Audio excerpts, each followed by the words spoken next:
All right, let's jump right in. We're diving deep today into what went down in Ukraine last month, November, focusing on the military side of things. We've got a couple of articles, one from the Kiev Independent, another from Forbes, and we even pulled some interesting takes from a Reddit thread, the Car World News one. You wouldn't believe some of this stuff. Yeah, November's a really interesting period to look at. Things are shifting. Both sides trying new things, facing new challenges. Okay, so first off, one thing that really pops out from these sources, just how many losses Russia's been taking. The Ukrainian Defense Ministry, they're saying almost 46,000 Russian troops killed, wounded, captured, all just in November. I mean, can you help put that into perspective? What does that even mean practically? Well, think about it this way. Imagine a whole city, like Tallahassee, Florida, just gone poof. That's kind of the number of soldiers we're talking about. It's more than like three whole motorized rifle divisions, and those are like the main fighting force of the Russian army. Wow, okay, yeah, that definitely paints a picture. So obviously it's not just about the numbers themselves, right? This has got to have strategic implications too. Right, for sure. These losses, they really wear down Russia's military capacity, especially when it comes to experienced troops. Replacing those guys, their equipment, that's a huge problem for them. Could really affect how long they can keep attacking. And there was that one day, the Kiev Independent mentioned it, where Russia lost over 2,000 soldiers in a single day.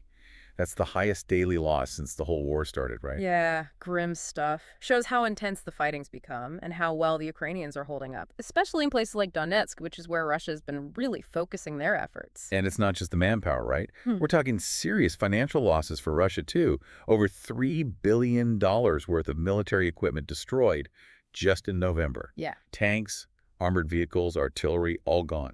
What kind of pressure does that put on them?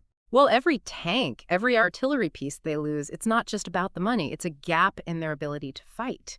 And with sanctions and their own production issues, filling those gaps gets harder and harder. It can really mess with their whole military operation. They got to make tough choices about where to send what they've got left. Then you've got Ukraine launching that big offensive in Crimea. 40 cruise missiles, ballistic missiles, drones, all hitting Russian bases there. Crimea has always been kind of a sore spot for Russia, hasn't it? Oh, Crimea, yes. Super important for them strategically, symbolically, the whole deal. Major naval base there, plus it's a key supply route for their troops. So this attack, no matter how much damage it actually did, it sends a message. It's like saying, hey, you don't control this place as much as you thought you did. Makes them feel less secure, in a place they really care about. And the mix of weapons Ukraine used was pretty interesting. You've got British Storm Shadow missiles, those repurposed S-200s, originally anti-air missiles, Yeah. now hitting ground targets, and even some ballistic missiles they couldn't even identify, like a secret weapon sort of thing. Yeah, that's pretty wild. They're getting good at adapting different weapon systems, using what they've got in new ways, like those S-200s. Makes it a lot harder for Russia to defend, too. Yeah, definitely. Having to deal with all those different threats, spreading their defenses thin. Exactly. It's like trying to plug holes in a dam when the water's coming from every direction. So you've got Russia with all these heavy losses, Crimea looking vulnerable. What does this say about how the whole conflict is playing out? Could be a shift in momentum.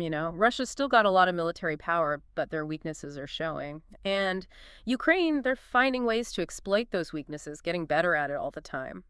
Doesn't mean they're about to win, but it does mean the battlefield's getting more dynamic, harder to predict what's going to happen next. Reading all this, I mean, it's easy to get caught up in the tactics and the numbers, but we can't forget that there are real people caught in the middle of all this. Oh, absolutely. Yeah. The human cost of this war is just immense. Families ripped apart, lives disrupted, the whole region living with this constant fear and uncertainty. It's just awful. Yeah, and that Reddit thread we mentioned, it really brings that home. People sharing their stories, their worries. It's a powerful reminder of what's actually at stake here. Heartbreaking, really. And on the Ukrainian side, I mean, you see this incredible resilience facing a much bigger, more heavily armed opponent, but they still find the strength to resist, to come up with new ideas, to fight for their country. It's amazing. Like that whole repurposed missile thing, right? Yeah, Turning an old air defense system into an offensive weapon, I mean, that takes some serious ingenuity. exactly. It shows they're not just reacting, they're adapting, figuring out ways to get around their disadvantages. It's like a different kind of chess game where being resourceful, being determined can sometimes be more important than just having bigger guns. So let's get back to that Crimea offensive for a second. Some analysts are saying it could be a diversion, a way to distract Russia while Ukraine sets up something bigger. What do you think? Hmm. Interesting idea. Think of a magician, right? They do that sleight of hand thing, getting you to focus on one hand while they're doing something else with the other. Could that be what's happening here? Is the Crimea attack meant to pull Russian forces away from somewhere more important? Well, the sources did mention Ukraine facing a tough situation up in Kursk Oblast against a mix of Russian and North Korean troops. Could that be where they're really planning something? Kursk, yeah, definitely a place to watch. Strategically important for both sides. And the terrain there is tricky. If Ukraine can take advantage of any weaknesses Russia shows, if they shift their focus, it could have a big impact on the whole war. So while Russia's busy beefing up their defenses in Crimea, Ukraine might be going for a knockout punch somewhere else. What kind of punch are we talking about here? Cutting off supply lines, taking out command centers. Could be any of those things. Cutting off supplies, that can really cripple an army. It's like, imagine taking the gas tank out of a car. The car might look powerful, but without fuel, it's useless. And hitting command centers, well, that messes with their communication, their coordination, makes it a lot harder for them to react, to adapt to what's happening. And this is where things get really interesting, right? Because if Ukraine pulls off a successful counterattack in Kursk, the effects could be huge, not just in that one area. Exactly. It could change the whole direction of the war, both militarily and psychologically. A big win for Ukraine could energize their troops, get them more support from other countries, and really put pressure on Russia to rethink their whole strategy.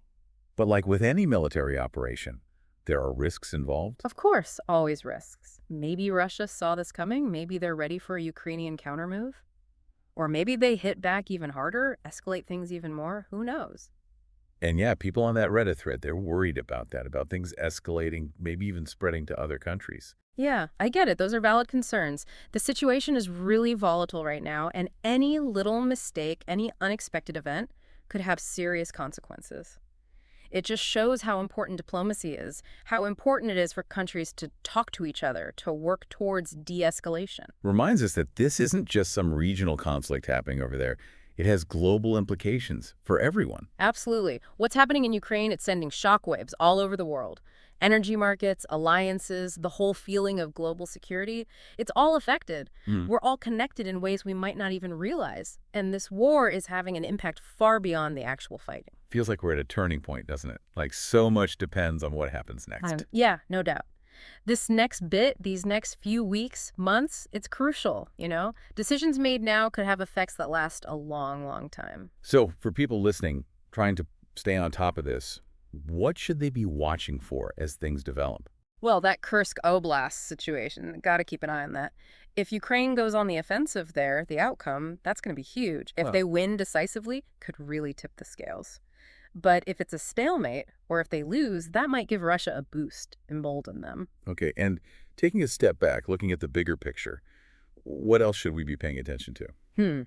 Well, escalation from Russia, that's a big one. Will they try to push harder in Donetsk? Maybe try to get back what they've lost? Could they open up new fronts, make things even harder on Ukrainian forces? And maybe the most important thing to watch is, how does the rest of the world react? Yeah, that international response, that's going to be a major factor, right? Oh, huge. Will Ukraine get more support, military, financial, the whole nine yards? Or will there be pressure for them to negotiate, even if it means both sides have to give up something? The choices other countries make, those are going to have a big impact on how this all plays out. You know, in that Reddit thread, a lot of folks were worried about the war spreading, maybe even to other countries, or escalating into something even bigger. How real are those worries? Those are legitimate concerns, definitely. Can't just dismiss them. Things are super volatile right now, so any miscalculation, any surprise event could have consequences no one intended. That's why communication is so important. Diplomacy, countries working together to try to de-escalate things. It's a good reminder that this isn't just some far-off regional thing. It has global implications, affects us all. Absolutely. What's happening in Ukraine, it's impacting everything. Energy, alliances, the whole sense of security worldwide, it's all shaken up. We're all connected, whether we realize it or not. And this war, it's rippling outward, affecting things far beyond those immediate battlefields. So as we wrap up this deep dive, what's the one big takeaway you want listeners to remember? I think it's this. The situation in Ukraine, it's fluid, it's unpredictable, and it's far from over. November showed us that both sides, they can adapt, come up with new strategies, take bold action. This isn't some static chess game. It's more like poker, where you've got bluffing, risks, calculated gambles, all that mixed in. Well said. And to everyone listening, here's something to think about. Given how successful Ukraine's been with these diversionary tactics, could we see more of that in the future? How might that shape the next phase of the war? Keep digging into those sources, keep asking questions, and keep engaging with this complex, incredibly important conflict. And until next time, stay curious.